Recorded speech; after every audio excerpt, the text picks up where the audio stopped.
परम पूज्य श्री हरिशरण महाराज जी द्वारा रचित श्री राधा चरितमृतम की अगली अध्याय नामकरण संस्कार में प्रवेश करते हैं। जय जय श्री राधे। ब्रह्म की जो आराधना करे वो राधा नहीं, ब्रह्म जिसकी आराधना करे वो राधा। श्री राधा प्रेम है, प्रेम का मूर्तिमंत स्वरूप है श्री राधा। प्रेम का सच्चा अधिकारी कौन? प्रेम का अधिकारी तो वही है जो अपने आप को प्रियतम में मिटा देने की हिम्मत रखता हो। अपना अस्तित्व ही जो मिटा सके उसे ही कहते हैं प्रेम। मात्र रह जाए प्रियतम, मैं मिट जाऊं, बस तू रहे। हे वज्रनाभ, इस प्रेम के रहस्यों को समझना सरल नहीं है। निस्वार्थ की साधना किए बगैर ये प्रेम साधना अत्यंत कठिन है। जो मात्र इससे क्या लाभ, उससे क्या फायदा, इसी सोच से चलते हैं, वो इस प्रेम के अधिकारी कहाँ? हे वज्रनाभ, श्री राधा उस भावन मात का नाम है जो अपने प्रेमास्पद के सिवा और कुछ चाहता नहीं। इतना कहकर फिर थोड़ी देर रुक गए महर्षि सांडिल्य। नहीं, प्रेमास्पद के सुख के लिए ही जो जीवन धारण किए हैं वही है श्री राधा भाव।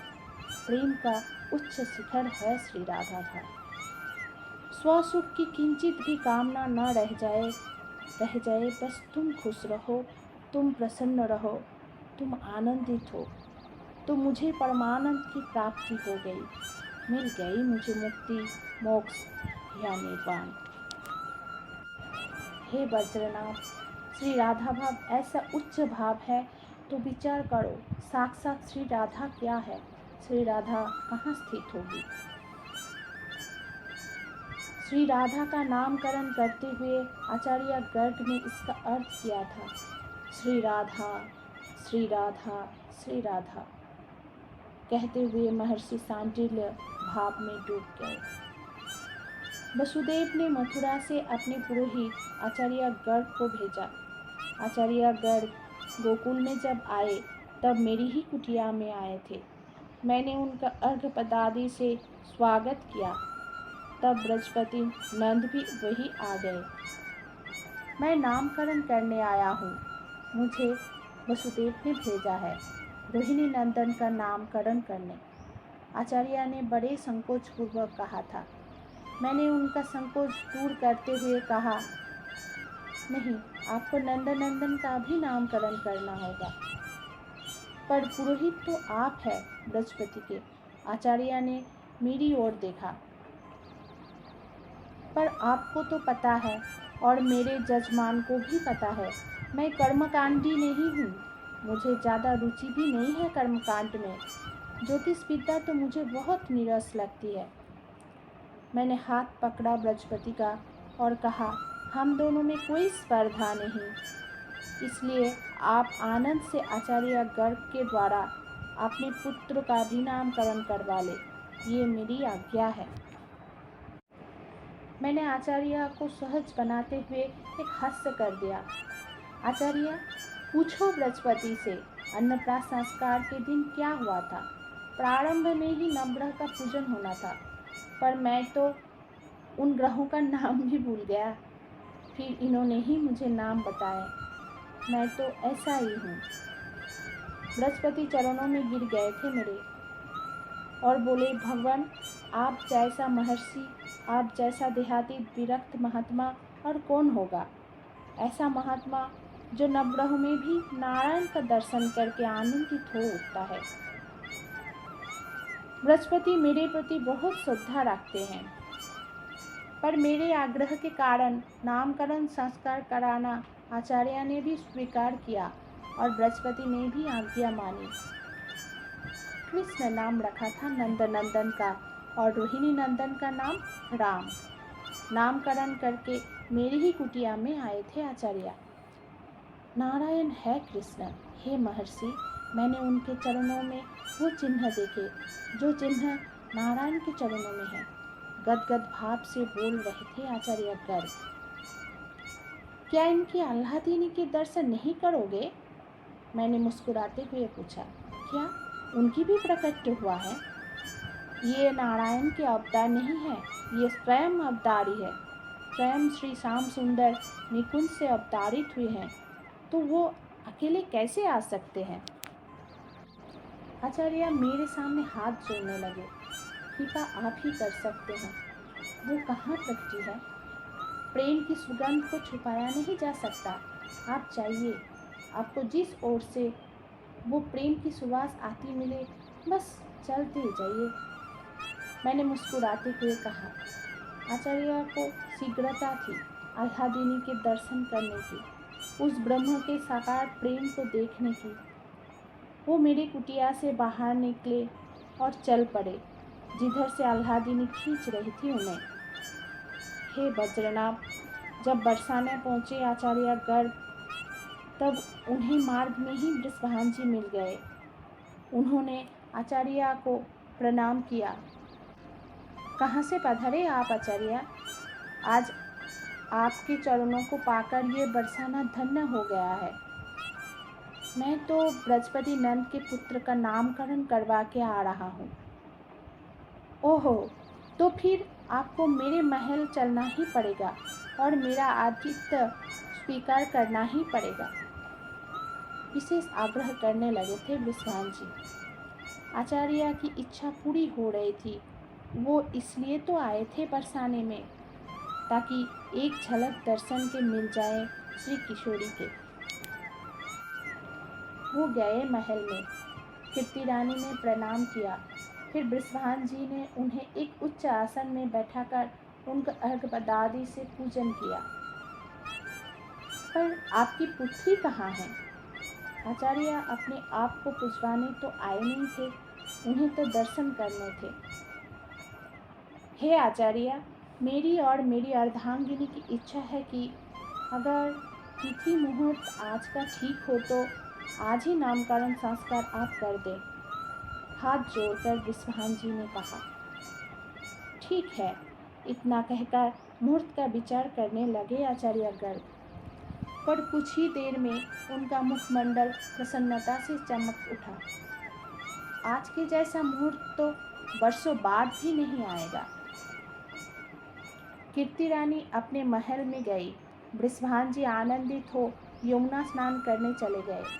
इधर पूजन की तैयारियां आचार्य ने शुरू की।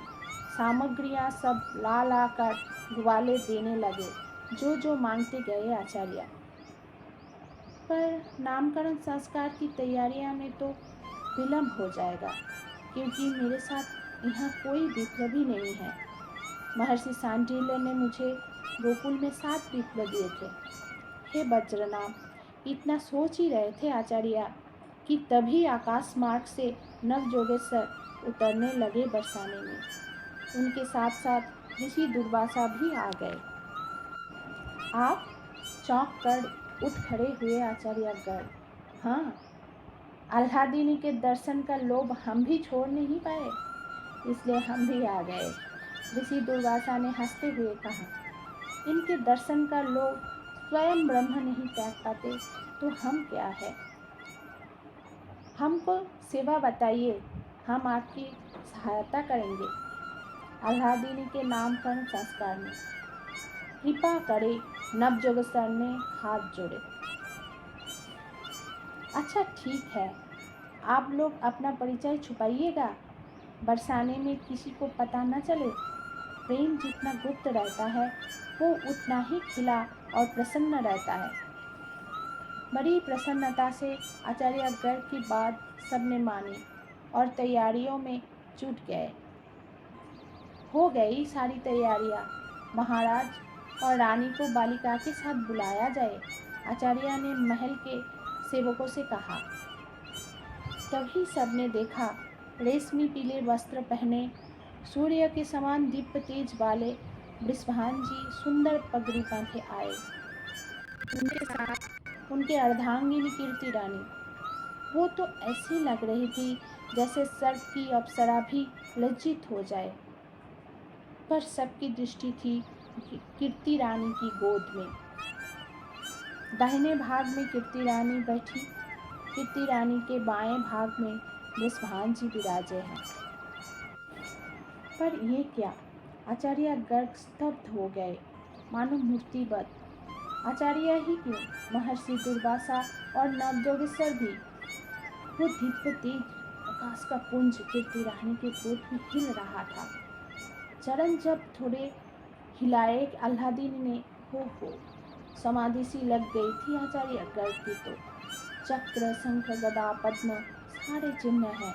जो चिन्ह श्री कृष्ण के चरणों में है वही चिन्ह आह्लादिनी के भी चरणों में है। समाधि लग गई। चरण के नख से प्रकाश प्रकट हो रहा है। वो प्रकाश ही समस्त विश्व को प्रकाशित कर रहा है। आचार्य आचार्य आचार्य निकट जाकर वृषभान जी को झकझोरना पड़ा आचार्य गर्ग को। तब जाकर वो उस दशा से बाहर आए। नामकरण संस्कार शुरू की जाए। हाथ जोड़कर प्रार्थना की वृषभान जी ने।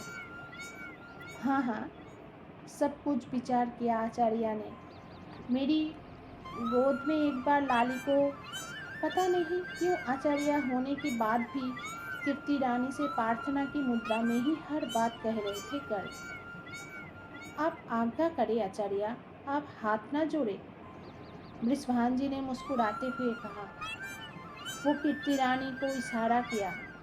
कीर्ति रानी ने आचार्य गर्ग की गोद में दे दिया लाली को। आहा, दर्शन करते ही और अपनी गोद में पाते ही देहसुध पूरी तरह से भूल गए आचार्य। राधा राधा राधा, यही नाम होगा इन बालिका का। आचार्य गर्ग के मुख से ये नाम सुनकर वृषभान जी ने दोहराया। कीर्ति रानी भी आनंदित हो उठी। बहुत सुंदर नाम है, राधा राधा राधा। पर इनका अर्थ क्या होता है? कीर्ति रानी ने पूछा।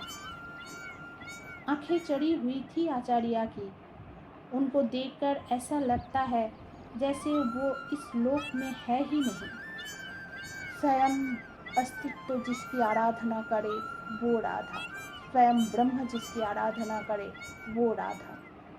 ऋषि दुर्वासा आनंदित हो उठे, राधा राधा राधा कहते हुए। वो भी मग्न हो गए। नवजोगेश्वरों की भी यही स्थिति है। इस कन्या शील कैसा होगा?